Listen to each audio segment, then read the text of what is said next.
Welcome to Meg's Mysteries. December is once again upon us. Nice cold weather.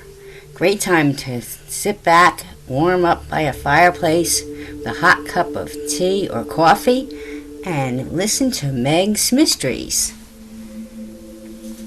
Do you love chills and thrills?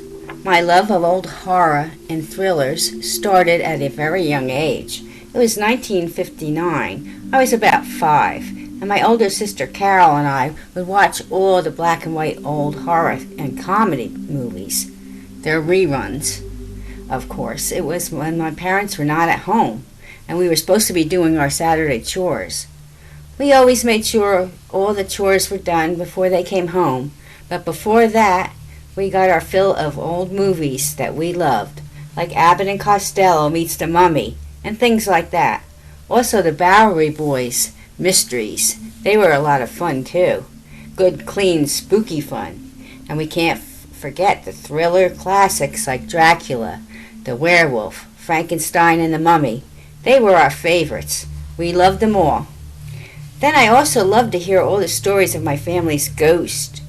They're supposed to be true, maybe some a little exaggeration, but I believed them all. Then later on, I got hooked on the TV shows with supernatural themes, like 1960's Zachary's Chiller Theater, 1959 Twilight Zone, The Outer Limits, a sci-fi, Creature Feature, and Beyond Belief, just to name a few. I watched them all, I read mysteries, and I love suspense books. But nothing can compare to the real thing. And boy, did I see firsthand some very strange occurrences. I guess my family, at least the girls, we have some kind of special sense, or we're sensitive to the unknown and supernatural. Almost everywhere I lived, there was some sort of presence or unknown force. I can feel or see or even sometimes hear them. The funny thing was they never really scared me. I was more amazed and wanted to find out more. I do believe we're never alone. Did these old movies and TV shows influence me? Or was I somehow connected with the spirits and the world beyond? I think we all have an ability to connect with the other side, but some are not open to them. So now I write short stories of mystery and ghost and some legends that we all know and love, and we love to hear. We all need that chill and thrill sometime. I think I get along that way with some help from something from beyond, something whispering in my head. Are they true tales? If so, my supernatural friends, thank you for all your help and keep the stories coming. This new story is called Whisper in the Wind. A cold wind was blowing on this December afternoon as I was finishing up my work for the day. Outside I was hanging up some clothes on the line when the wind started to pick up. I was almost finished and anxious to get inside. Then I thought I heard a voice. It must be the wind. But no, it definitely was a voice. I heard it, but I was all alone. It said, "Find my beloved," very clearly. I thought it must be a radio, but I was outside, far away from the house. We lived in an old farmland and an old farmhouse with barns and fields all around us. The only company was the cows in the pasture. I started back to the house, and then it grew louder this time. "Find my beloved." I didn't know what it was, a man or a woman, just an eerie, pleading voice. I hurried inside, and as I entered, I heard old music, like an old scratchy record playing, a 1945 song, "Till the End of Time." As I walked past the doorframe, it stopped, but when I stopped back into the doorframe, I heard it again. There was no radio or TV on, and I was all alone, or was I? I ran out of the house. The wind was picking up, and the sky was getting darker. Then I heard it again, almost screaming this time, "Find my beloved!" Am I going crazy? So I just calmed myself down and said, "Who's there, and what do you want?" Then by the barn I saw a woman's ghostly figure. I felt no fear, just curiosity, and I followed her back in the back of the old barn. There was a well there, covered up with weeds and debris. I never even knew it was there. It was so well hidden. The figure sadly pointed to the opening of the well.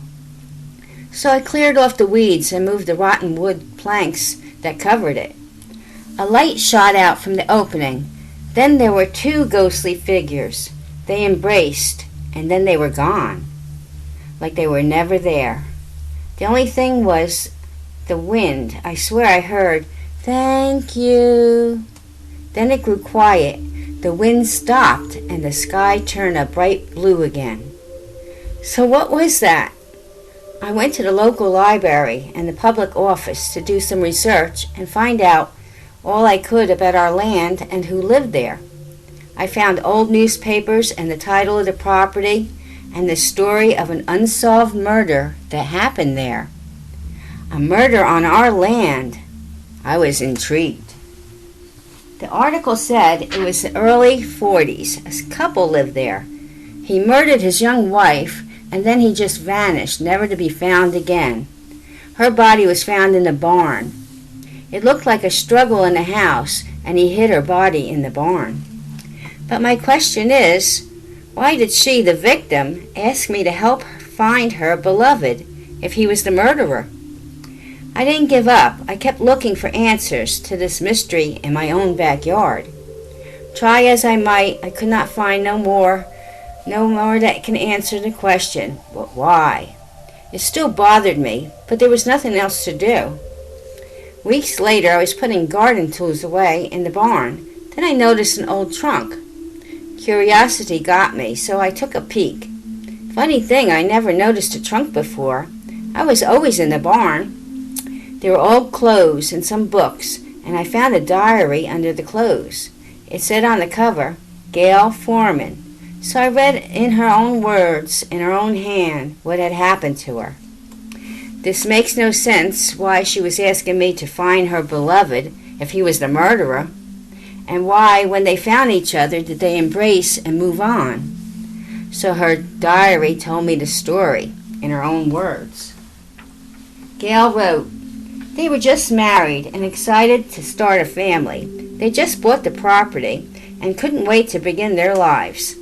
It goes on with their everyday lives on the farm. Then her writing takes on a different turn, much darker. Her brother-in-law, Ernest, Charles' older brother, wanted the farm and her. He always was jealous of Charles and everything he had. He kept coming by when Charles was not home and bothering her. She told Charles, and there was a big fight. Charles threw him out, but Ernest said, I'll get even with you. Then she writes, she had gone to the neighbors, and when she came home, Charles was gone. The house was wrecked and blood everywhere. She looked everywhere. Then Ernest stopped by and said, you'll never find him. She knew exactly what he meant. He had killed his own brother. She pleaded with him to tell her what happened and where Charles was. He just smiled, and then he went away. She searched everywhere but couldn't find him. Ernest was friends with all the local authorities, and no one would believe he killed his own brother, so reporting it was no help. Gail couldn't live without her beloved, so she writes, I will go be with my beloved now. And that was the end of her diary. She hid it in the trunk, and she shot herself in the barn. Her ghost must have been looking for him all this time, and she needed help finding him. So I guess it was me who could help find them both, and they can move on. When we bought the place, it had been vacant for many years, and no one was there to help her until she found me. And all I can hear was her pleading for help to find her beloved. So was this a true story, or was I pulling your leg? Let me know what you think. Did it give you chills and thrills? If so, you're welcome. Until next time, more murder, mystery, and mayhem. Same time, same channel. Enjoy your day.